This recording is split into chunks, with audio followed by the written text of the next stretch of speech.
This is the Beatport podcast featuring Shaun J. Wright, a singer, DJ, dancer, producer, solo artist, and co-lead CEO of the parties and label Twirl. He's a feature vocalist on the Black Madonna's forthcoming new album, alongside a CV of collaborations with Hercules and Love Affair, Honey Dijon, Alinka, and much more. An artist that draws from his cultural heritage and roots within the LGBTQI+ voguing ballroom communities, he is an authentic, passionate artist and has a voice of velvet. I started this podcast from the soundcheck because every snippet was worth sharing. Beatport Podcast. How are you? Yeah, here we go. What you had for breakfast? I had Jamaican stew beef, and it was delicious, but I didn't have enough of the hot sauce, so it was missing a little bit of the kick. Everything you say sounds like it should be sampled. That's wicked.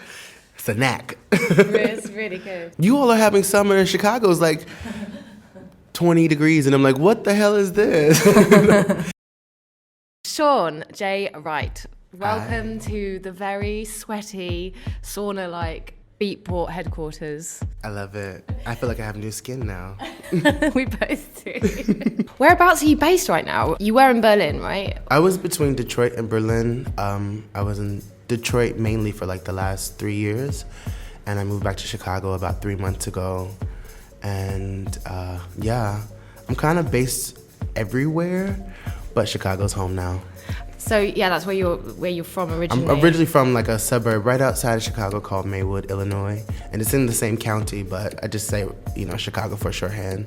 I grew up there, left for college, didn't return for years, lived everywhere else, and then came back about 6 years ago. No, 7 or 8. It gets time gets shorter when you get older. You think it's much closer than it was.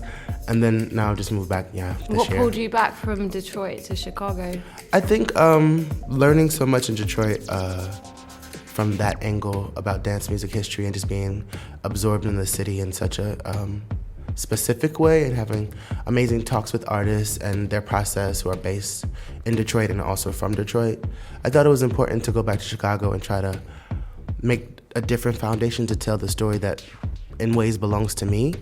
I love the idea of being global, but it's something special to me about representing your own home, and Chicago has been so pivotal in every aspect of my life. And I want to be a part of what's going on there in that process. And what is happening in Chicago right now? I mean, we all know about the rich history that it has, but have you got any hot tips for what's Future happening? Hood is this amazing outfit spearheaded by Mr. Wallace and Ace Boom Bab and Hijo Prodijo, who are making waves in their own way, dance music, but hip-hop and R&B influence, and they have a bevy of artists they've been working with, Roy Kinsey and Casey Ortiz and just Shea Butter, so many interesting, unique characters, and they've been doing work for years. Men's Room was there. Harry Cross, who I love and adore, Queen, Michael Serafini and Gary David and Derek Carter, the legend, and young kids in Pilsen making amazing art, and things happening on the South Side at, in Bronzeville, at the Renaissance, and Mike Dunn, and there's just so... It's a lot. It's a lot. And new warehouse parties and old drag queen scenes that are just like, the drag scene is phenomenal in Chicago, and I just feel really inspired when I'm there. Plus the food is amazing. Amazing. I mean, for me, house music was just ubiquitous growing up. So as early as 4 and 5, I just remember it always being on the radio, being in the car speakers when the cars would drive by, at the barbecues and the picnics. So house music was just the norm. I was born in 1982, so it was everywhere. And I had a sense that the whole world listened to house music in that way, but that wasn't true. So, I started footworking first, like around my freshman year of secondary school, high school. How did that actually come about, that you started I had a friend. footworking? It was a popular dance form, and I was, picking up the moves and on the playground, literally in like school. And I had a friend who was a part of this dance troupe called Mega Sweat. And if anyone's familiar with like Chicago house music, they'll know like House-O-Matic, U5U, Main Attraction, Mega Sweat. They're referencing a lot of what we call like juke tracks or ghetto tracks, ghetto house. And I was in one of those groups. I auditioned and got in, and yeah, really, picked up my footwork skill sets. But it was the mid-90s, so, it was different than what they're doing now in a sense. It was slower in some ways, maybe a bit more articulated. And now it's really fast and rapid, and the music reflects that, and the energy is still there, and it's really beautiful. And I love that, like, DJ Rashad and Tech Life and those people kept the legacy going, but I was in the era of, like, DJ Funk and Gantman and DJ Dion and Waxmaster, and, like, would go get the foil tapes from the stores and, like, go to Rima Records, which was the Maywood, or sneak to Gramophone and, when play hooky in high school and, like, I'm going to class, Mom. And I'd really be up on the north side in Boys Town with my friends. Like, we got to go to the record store. And they were like, well, let's go to the beach or whatever. I'm like, let's go to the record store. And it was really cool.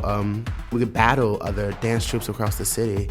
So you would have, like, localized styles. I was from the west suburbs, west side. And we had our particular style of all the moves. And then the south side had their thing. And it was really invigorating as a kid to have that experience. And then going to Atlanta, I went to an HBCU, which is a historically Black college and university called Morehouse College. And I learned so much about partying there, and that continued. My dance studies at Spelman College was our sister school or adjacent school. And I started studying ballet and modern. And I was already doing West African too from my high school time, and I started doing that kind of professionally in college. Yeah, I was never a good ballerina, but my West African was pretty tight. And what were you studying as a main subject? I started off with the intent to design roller coasters. Of course. So I started mechanical engineering, and then Wow. I was like bored with physics. I was like, I don't like this, and the thought of sitting behind a desk every day just didn't suit me. Or, there's more activity, of course, involved, but I wanted something that fed my creative and artistic spirit. So I started studying drama with a concentration in dance, and then business management, which was like my backup plan. Like, if all else fails, I'll have a legitimate degree, quote unquote. And in my master's, I studied fashion curation. So just a bit all over the place, but I think they've all helped me shape something quite singular. Yeah, and also as an artist, nowadays everyone has to do a bit of everything in some ways, and I think the business side of things must have, like, has it helped you, and how has it helped you? It makes me very aware of what I'm walking into, and I have understanding of business jargon, but I'm not inclined to particularly use it in any specific way. Like with Twirl, it's very helpful.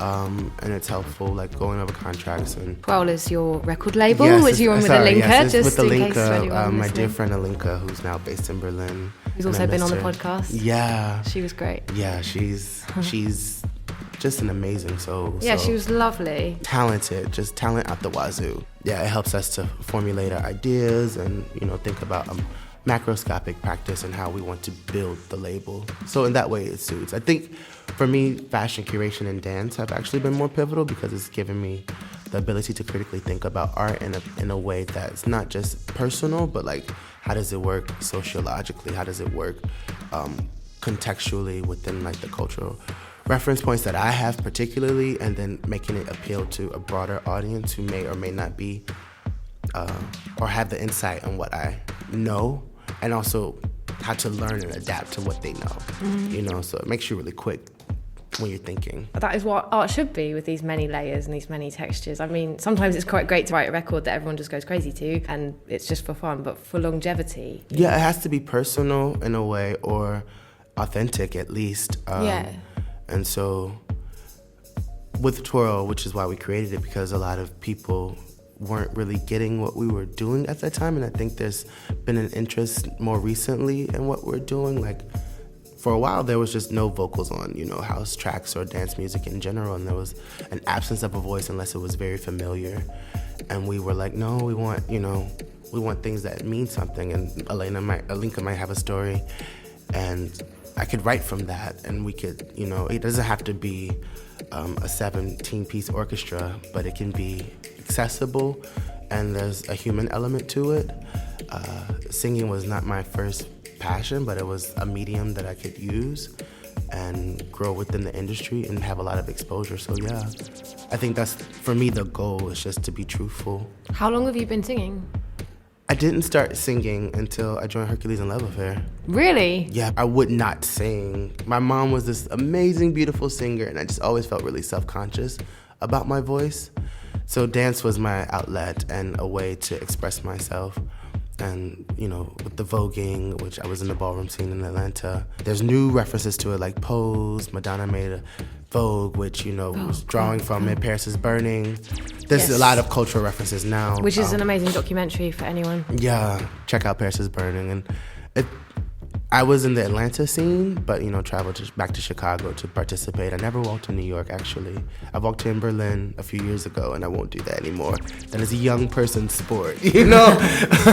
Really? Yeah, it's physically strenuous in a way that if you're not in shape, it can be hell to pay. Okay, so for any newbies that, like you said, when they hear Vogue, they only think of Madonna. Yeah. Pouting. It derives from that culture, and a lot of people were highlighted in her work from the culture, but it's actually like a culture that's not just about the dance, it's also about beauty and fashion and family bonds and building community for people who are marginalized, who may not have access to mainstream success in a lot of ways. So they've built their own world, and it's become a global connection now of people from Finland and Berlin and France having conversations and participating in it with, you know, people from the Mecca, which is New York City and Washington, D.C. and Atlanta. So it's really beautiful to see that growth in a way. And I was fortunate when I was in college to be able to participate, and I was in the House of Escada, and I walked for a few years. If you look on YouTube, you might spot me. So for anyone listening that doesn't know what you mean by walking. Competing in the ball, yes. Okay. So you get your 10s to qualify to compete against the other battlers or the other, for my category, which was Butch Queen Vogue Femme, which is really kind of meta in this funny way because it's a play on trans women, which we call in the scene femme queens. Voguing, we note as the old way, the performance style that is highlighted in Madonna's Vogue. And they created their own style of doing it. They feminized it in ways. And then Butch Queens, which are gay men, would imitate them doing it. So it became like this, you know, Butch Queen Vogue Femme became its own splash in the like mid-90s, 92, 93. And, you know, spearheaded by Eugene Milan and Armani Milan and Shay Shay and Taifa. And I was like a part of a wave in the early 2000s of kids who were still continuing that. And now you see it, it's everywhere. You see voguing everywhere when you look in popular culture. And it wasn't like that before, you know, YouTube, because people really didn't have access to the culture. We would get VHS tapes and see it, you know, we would pass them around to each other and make copies of like the ball that happened in New York last year, and you would just be like, oh, I want to do this, I want to do that, and then it was an exciting world, yes. Like when you say you were walking and it's exhausting and it's a young, what did you say, young sport. Young sport. Yeah. How long is that walk then normally? I mean, a category like Vogue Femme, if there's a lot of people, can last anywhere from 20 minutes to 40 minutes if like 20 or 30 people are competing. A ball can last anywhere from 2 or 3 hours to 10 hours. You know, it depends on what time, if it starts on time. And how much dancing does a contestant have to do then? You would dance until you beat everyone else.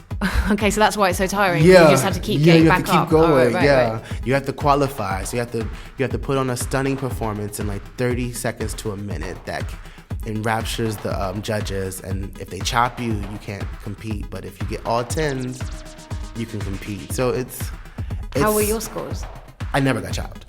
But I wasn't the person. My personality didn't lend towards the competitive edge. I loved to vogue in the clubs, and I had a great teacher, Andre Mizrahi, who's like a big icon in the scene. We would spend hours just like battling in the clubs, like passing the beat, which is this form of I dance and share my story, then you dance and you share your story. And like we would do it in circles with other people, and it was just really community building. And I would learn so much, and that was my fun.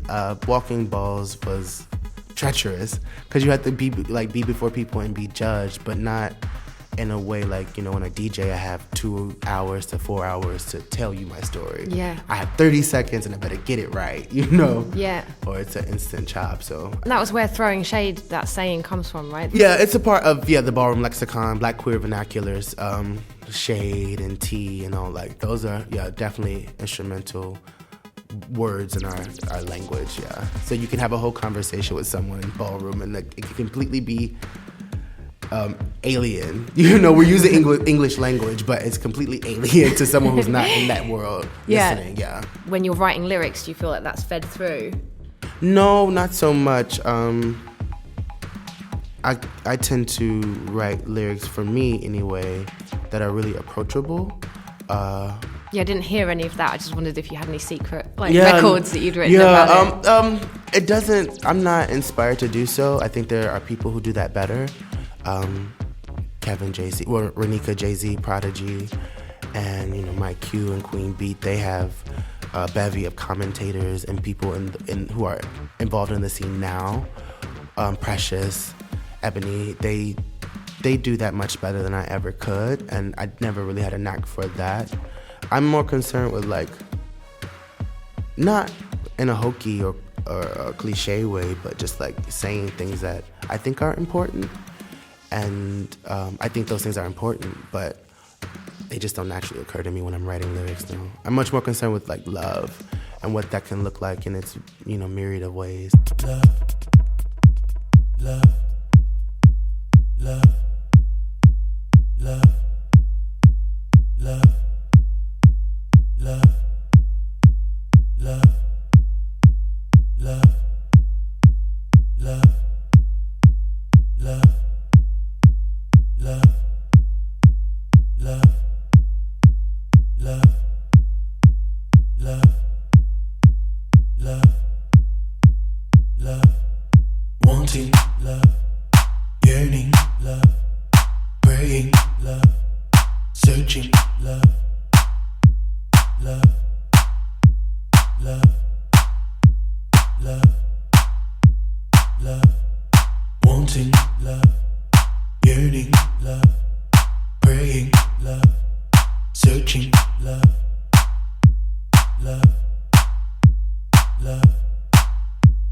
love. Don't you feel the love inspired? Love, love, love, love, love, love, love, love. Wanting for love, yearning for love, praying for love, searching for love, love, love, love, love. Wanting for love, yearning for love, praying for love, searching for love, love, love, love.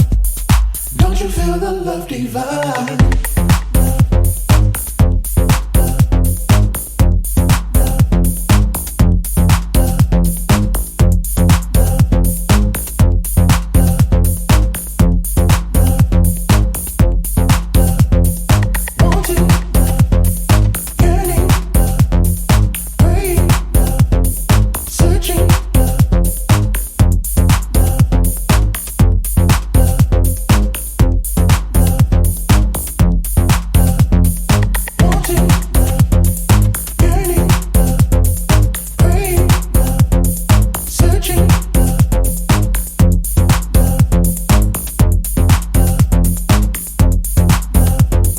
Don't you feel the love inspired?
Don't you feel the love inspired? I watched a documentary that you've just featured in, directed by Wu Sang. Yes, Wu Sang. That's how you say it. For Gucci. Yes, and Freeze Art. Yeah, fair. Yeah. Please go and watch this, everyone, if you haven't. It's really, really beautiful. And there's this absolutely stunning quote from you where you said that I believe voice to be the spirit. And when you hear that love is the message on the dance floor, that you're speaking to the souls of the people that are dancing, or you're preaching, do you feel that then the divine is channeling through you? It's more spiritual for me than religious. I mean, growing up, I did go to church. I do identify as Christian, but I don't intend to proselytize. It's just how my experience with house music and growing up in the Black gay context, like gospel house was always present. There's a call to transcendence, meditative practices when you go to particular spaces, and I know that's true for other areas of dance music, but I wasn't in the raves, and I wasn't in the techno world per se in the 90s. I was sneaking into the Generator and the Prop House and these spaces in Chicago that were where voguing and ballroom existed, and also where Black queens or Afro-Latino queens had certain practices and rituals, and some of the music was even the same music as what was happening in the raves, but I think the movement and the energy was leaning towards definitely a spirituality that was rooted in Christian faith and Christian love, and transposing that with and overlapping that with West African religious traditions and just the music, what people describe as tribal, I would say was either more Yoruba or Mandinka, or we can locate this sounds like Manjani, or this sounds like Dudumba, which are West African rhythms, and djembe, sabar, and all these worlds of the Black diaspora core colliding and creating house music. We called it disco, and we called it jazz, and call it R&B, but they're really just, these traditions morphing and feeding the generations that they are inspired and birthed through. When you were talking about voguing, there's a quote from you saying that the people that were voguing are transmitters of ancestral energies. I do pray to be a vessel of love and positive energy and light every time I go on the stage, because I know the power that's inherent in that. Whether you're performing for 5 people or 5,000, someone is experiencing something that you're sharing, and in the same time they're sharing something with you. So it should be treated with precaution and treated with care. And so I think that I'm not doing this alone. I'm doing this with the support of people we can physically see, like Alinka, like my friend Stereogamists, like the Jacomians and the Mr. Wallaces, and all those people who support me and love me around me now.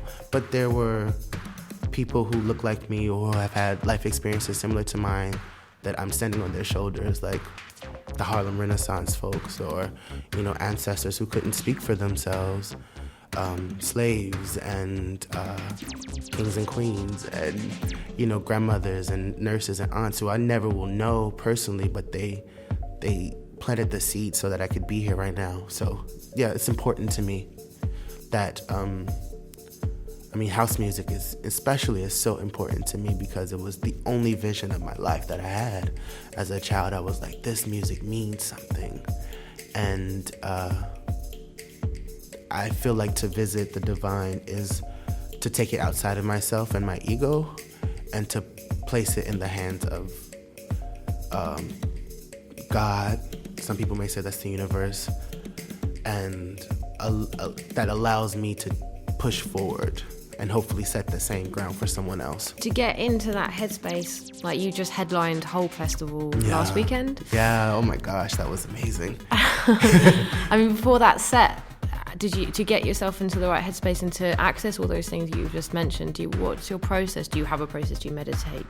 I do have a process with particularly larger shows where I know I'm going to sing or I intend to sing. I'll spend weeks thinking about my feelings, where I am emotionally, and wherever that is, how to best replicate that so that it's accessible to the audience. So it's never just like about playing the music, it's about telling the story. And I am a firm believer in narrative when it comes to, when I'm standing in front of you, I need it to be clear to you what I mean. And then I try to make space for you to tell me what you're meaning. And I try to make those two meet. And usually it works. And with Whole Festival, I had a few songs in mind that I wanted to sing that I thought would be fitting for the time slot. I play at 6 o'clock in the evening on Saturday on the beach, and like, so people are in a joyous mode. It's not, you know, I love my techno, and I did play some techno, but I don't want to alienate. I want people to have fun on the beach. So yeah, I think about those things for like weeks before, because it matters to me that, you know, I'm not just playing for myself, but also in a way I am. I know that's contradictory and it's hard to explain, because I am that audience. Like, I think having so many years on the dance floor, both as a professional dancer and on the stage, and also as a person who just appreciated the music and just absorbed it, you get a sense of what you like and what you want to hear. And so I try to meet that person who was like, I want to do this one day, and I'm not going to be afraid to do it professionally, and I want it to sound like this. You know, I want that other person to be inspired too. So just take it there. Never, no dull moments. You know, like, that's the worst thing for me, like just the thought of like a dull moment. So you have to prepare for that, yeah. Because you're singing with your set, how much preparation goes into like thinking about the tune before? Are you thinking about, does that one need to be in the same key as the next one that you're going to sing? Or the majority of the time, if I tend to sing a top of the last song and lead it into, which I'll do sometimes, I'll like, you know, vamp or tease into the song. Sometimes I'll just cut out and go straight a cappella and then start the song. You know, it depends on the mood. Do you have perfect pitch? Do I have perfect pitch? Yeah. I have relative pitch. Like, yeah, like most I can, musicians. yeah, I can land on, but perfect, no, especially in the studio. I have produced mostly house music with like Alinka and Stereogamist and my other friends. Timing in the set I have to consider, and I tend to put my songs at the beginning because I speed up. Like, yeah, BPM. I want to, I like to start you off in the groove, get you in, and then just, you know, go somewhere 135, 140, let's get there. But my songs are not that fast, so I don't, you know, tend to sing at the end. Do you want to do some drum and bass features then now? I'm not opposed. I am not opposed to any particular genre. I mean, people would say that some things are uncool, but when I hear Rihanna singing Only Girl in the World, it sounds like a really good song to me, and it's really appealing to me. Does it necessarily fit into my sets? No, stylistically, but I'm open to a great song more than I'm open to a genre. Yeah, totally. If there's some drum and bass producers listening, then you should get in touch. So you've got some tracks for the end of your set. Talk to me. But, you know, they're going to be in competition with huge artists like the Black Madonna, who you have been working with, which is very exciting. Yes. I mean, she's such a good friend. And how did you meet? Tell me the story of that. It was the same night I met Alinka, actually. I just moved back to Chicago, and Alinka and I had spent some time in the studio, and we both were intending on going to the first night of the now legendary Party Queen at Smart Bar Chicago. And we went, and we were having a good time, and I was seeing people I hadn't seen in quite some time, and also meeting a lot of new people, because Alinka she's really, you know, honed in the underground in Chicago, and so I was meeting a lot of new people, and I just happened to look at the bar, and there was a woman standing there, very formidable in presence, and I was like, ooh, who's this star? Like, I could feel her, I could feel the Black Madonna star energy. I was just like drawn to her, and I looked at her, and she had on a shirt that was my old band's Hercules and Love Affairs shirt. She had like the Banji shirt with the silhouette on it, and I was like, oh, cool shirt. And she was like, thank you. And after that, we just struck up a friendship, yeah. And it's been a long working process, but it's been a beautiful working with her in the studio. She's really talented, She's really gentle. She's very clear in her vision. She knows what she wants. And I appreciate that because for the most part, I've written all my lyrics since leaving Hercules and Love Affair, so it's nice to sing someone else's narrative and assist someone else in their storytelling. So she's written the lyrics? She's written the lyrics, okay. And they're beautiful. And there's just a trust there that she trusts me to take it there, and I trust her to provide a safe landing because her lyrics are deep and emotional and some very personal. And yeah, it's been exciting, and it's still a work in progress, but I think we're getting towards the finish line. I get goosebumps every time I think about Jamie Principle is on the record too. Jamie Principle is a hero, one of the blueprints of the sound of house music, one of the first recognizable voices in the culture, and it's affirming on a level that I never even thought could be possible. Same with the Gucci film. Some things come into your life and you're like, I don't know what I did to prepare for this, but it feels really right, and it also feels surreal. Something about my history, personal history, will be in the company of such great people like the Black Madonna and Jamie Principle, and it's an honor. It really is an honor. Do you know when anything's going to come out that we can hear? I can't say for sure. Hopefully soon. Hopefully soon. I was actually speaking to her last night about doing another session, so I think we're getting there. Yeah. This year? I'll let her speak on that, yeah. I'll let her speak on that, yeah. At least I tried.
So that's an amazing collaboration with the Black Madonna, and you've collaborated with lots of amazing producers. But, you know, what's happening with your own solo stuff? Like, what's forthcoming, and when can we hear from you? And you've been a bit quiet on the releases lately after like a string of amazing releases with like Honey Dijon, etc. I did work on for quite some time with other producers, a solo EP, and it was all together, and I was like, this is not what I want to say now.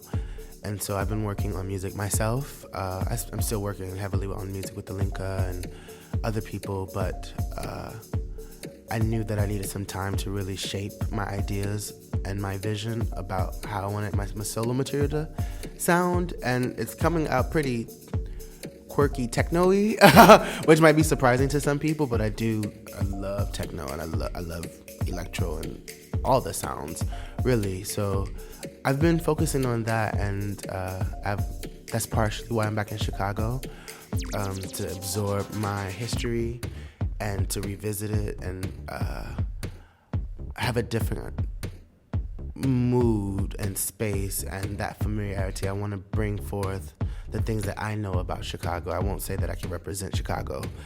That's not one person, could never do that, you know, but that's kind of why I'm there, to offer my story. And it's exciting, it's daunting, and challenging, you know. There's a certain ease I have with writing the lyrics, singing the song, you know, or DJing. I'm just really comfortable, and producing is a different story, you know, and I've had the great privilege of watching some amazing people do their thing, but you don't necessarily absorb it through osmosis. You have to actually do it. So just working on that craft. I've scrapped so much, and I finally released a remix for my friend and dear sister Ayeria Negrot on Twirl in February, and that was accompanied by Jason Kindig's wonderful remix of the song called Pisco Sour that came out on Twirl Records, our label. And I was proud of it, and I could still hear where I want, you know, the production to go, but I'm still learning, and so I'm trying to push myself in that effort. So I want to pull back on too many releases. I want the quality to be there now, and I want to speak for myself in ways that I haven't allowed myself to do before. So when you were saying you worked on this solo EP but had other people producing it and it just didn't feel representative, so it's really important for you now that this solo release is like your production and your vocal? It could be accompanied with other things. I think collaboration is beautiful. Yeah. You have to if you want to. You know, I'm not a musical theory person. I'm not a person who's super technically savvy. I just have like the energy and the ideas. If I could put the songs in my head out on paper and someone else could play it for me, you know, like I'd have gold. But I'm trying to work my way to that space, and I think, and I hope other people hear this and know that like wherever you're starting from, just get started, because sometimes we believe that there's this like, if you're not this level of producer or that level of qualification, you don't have this certificate or that degree or this, you know, pedigree, then your voice isn't worthwhile. And I don't believe that, you know. The history of the music is, you know, kids who were maybe learned one instrument and took what they could to make the sound. And that's, you know, really in the spirit of what I'm doing. I'm not detracted, but it is a slower process because it's not as easy. And you know, if the solo stuff comes out with help or collaboration with someone else, it'd be someone fitting into my vision still. And I think before I've been, it's been more 50-50, and I want to speak for myself. Wow. Yeah. And that doesn't mean I'm going to cut off collaborations. I intend to continue to work with others. For sure, I love that process. But yeah, there's some things I want to say, and I think only I can say those specifically. For the fans that are listening, when can we expect to hear something? Within the next year or so. Yeah, within the next year or so. Confidently, I'll say that. Yeah. That's nice that you've given yourself that time. Because it's scary when you don't have releases out. People are like, are you hot right now? Especially when you're DJing. Like DJing so now is so much reliant on the music that you put out to accompany, and not being read as a producer, and trying to jump into that world as a singer in dance music. I think there's like a relegated space for singers in dance music. And it's a very producer-driven industry. And so that's another kind of thing you have to wade through, or I have to wade through. But I'm here for it, you know. Yeah, I'm confident that it'll be well received. If not, I'll be happy with it. When you started DJing, did you start DJing to gig and sing with your records? I always wanted to be a DJ since I could remember, 10 or 12. But I thought it was this like magical, shamanistic thing that someone had to tell you, you're a DJ now, here's the equipment. And I didn't grow up super poor, but working class, and I never really had access to equipment. I still have, to this day, I've never had a DJ set up, oddly enough. And that's by choice, but in some capacities, but just not making the kind of money to afford me one too. And so I started practicing on a friend's equipment when I was like 18, and took a break from that and went, you know, did my thing, living around. And I had another friend in New York who was a DJ, and he was really good. And I was like, can I practice on your setup? And this was maybe 2007 or 8. And I just continued to practice all throughout those years prior to, but that one, he really allowed me, his name is Bill Brown, really allowed me to hone my skills and really learn some technical stuff that I didn't know before. And I would play for my friends in Harlem at this beautiful apartment on 145th in Amsterdam, looking over the Hudson River for like 7 hours, playing the most inappropriate music during the day. Like, we call it the brunch, family brunch, and people would come in and out, and it was potluck, and everyone was having a good time, and I'd just be playing the craziest techno, boom, boom, boom, boom, at like 3 in the afternoon, and not matching the mood at all. And he would come, play a couple records, play some Michael Jackson or some soul, and everybody would just start dancing. And I was like, maybe it's just not about what I like, you know. And he really showed me about, you know, finesse and graciousness and giving to people, even if it's not a party. You still give to the diners or the people walking down the street. You know, you want to make it comfortable and nice. And so I always wanted to DJ, but professionally I was just scared that that final step would be something that I was told I needed to do. And then when I was winding down from Hercules, and I was in LA, and someone offered me a gig, and I finally took the chance. And I didn't know what I was doing. It was like a new system that I was not familiar with. It was like video DJ setup. And my friend Whitney Fierce, she's a great DJ too, out of LA and New York.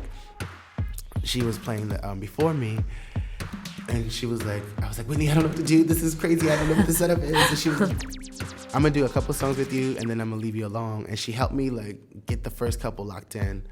And then she walked away, and I had it. And after that moment, I was like, oh, I can do this. And then that kind of started my professional career. But it was never about singing first. That was never anything I ever intended to do, actually, to be a singer. I definitely want to know about this. When you just said that you didn't sing before you started singing with Hercules. Yeah. How did you get from not being a singer to being a featured singer in a world touring band? Yeah. The only 2 times I ever sang in public prior to that were in 8th grade during a Black History Month program. We would have like every February like a talent kind of program to celebrate Black History Month. And I sang Day by Day by Daje, the remix, and I had like background singers and everything. And my teacher, I guess, had overheard me singing in the hallway, and she was like, you have to sing in the program. So I was forced to. And that happened again in high school. I had to join choir for my music elective. And the teacher was like, if you don't sing the solo, you're getting an F. And I was like blackmailed, and I was like, okay, I'll do it. But, you know, they weren't the most comfortable experiences. And so I just wouldn't sing, I wouldn't study music. I was always very intimidated by music and music theory, although I was already involved in it with dance and just collecting music all my life. And when I met Andy Butler after one of their shows in New York City, I knew that was the time to speak my truth. And we saw each other at an after party, and I was like, yeah, thank you for this show. This was amazing. And he was like, I noticed you in the audience. You reminded me of Sylvester. And I was like, cool. I can sing like him. And he's like, you can. And I was like, well, no. More like Jeffrey Osborne. And he was like, okay, send me something. And I wasn't intending any of that. I'd come to New York to start my career, and I was going to be a fashion curator and, you know, do the Met Galas and stuff like that. And I got there, and I was like, this is not what I'm passionate about. I'm passionate about music. And I met him, and we gave it a go. Nobody knew who I was, nobody. But I had all this house history that I had been compiling in my body and my spirit. And I think it just worked. And I never was nervous after that point about singing in public. It just felt like it felt like home. Like the stage always has felt like home, and singing came easily once I accepted that. And what about in the studio? Having studio skills as a singer is really important, and it's something that comes over time, I think. Mm-hmm. How did you find that going from sort of jumping into cold water or hot water, whatever the saying is? Easy. Finding the note was not always easy, but I was already performative, and I had already watched my mom in a band when I was a kid, and paid attention to other people and their techniques. I would watch Kim Ann Foxman, who was also in the band, and I would watch Ayana Negrod and how they approach things. And I had other friends who were in the music industry, and I'd written songs for quite some time. Actually, I started writing songs when I was about 14, and I'd gone to the studio, even with DJing when I was a kid. Like, I was that quirky kid who called Casual Records and was like, can I do an interview at DJing for my English paper? Mm-hmm. And they were like, sure. And like, she took my phone call, and she was my hero. So I was always kind of pushing towards that world. And I had another friend who was working with the Face Records, and he was writing records for TLC, my friend Stannis Smith, who's an amazing artist himself named Mr. Smith. And I had like exposure, but I was not willing to take the risk myself until Hercules came around. So getting into the studio just felt really natural and comfortable. I always tease my mentor and dear friend Paul Mack from Stereogamous and Johnny Seymour. They've kind of boot camped me into like a more knowing theory and pitch, and he's like, this is the note on the keyboard, this is the note, this is the note, and I'm like, that helps, those kind of things are instructive. But yeah, if you can do something, do it. Why be afraid of it? Yeah, do it. Yeah, absolutely. I spent enough time doing that, so just get in there and make it work. So with the Stereogamous connection, I actually saw you at Panorama Bar. Yeah, I was at that show. Oh my gosh. With the girlfriend Lizzie Eve of yes. Tim Eve, who was doing the sound for you guys. Small world. Tell me about how that's influenced you and how important that's been, the work that you've been doing. I met them in Barcelona while I was touring with Hercules and Love Affair, and they were just sweet guys who came backstage, and we chatted up after the show. And at that time, you get a lot of people saying, we want to work with you, you're in a popular band, so people are interested in you in a way that they may not have been without that exposure. And so, I didn't know who they were at the time, and my tour manager was from Australia, and she was like, do you know who you were talking to? And I was like, no. She's like, that's Johnny Seymour, and that's, Paul Mack from Itchy and Scratchy, which is a legendary Australian outfit from the 90s. And I was like, are you kidding me? And he contacted me on Facebook, and they sent me a track, and I was like, Kim Ann, I got this new cool track I want to record. Can you set up a studio for me in New York? Because I didn't know any studios. And she did, and I went and recorded our first single, Face Love Anew. I sent it back to them.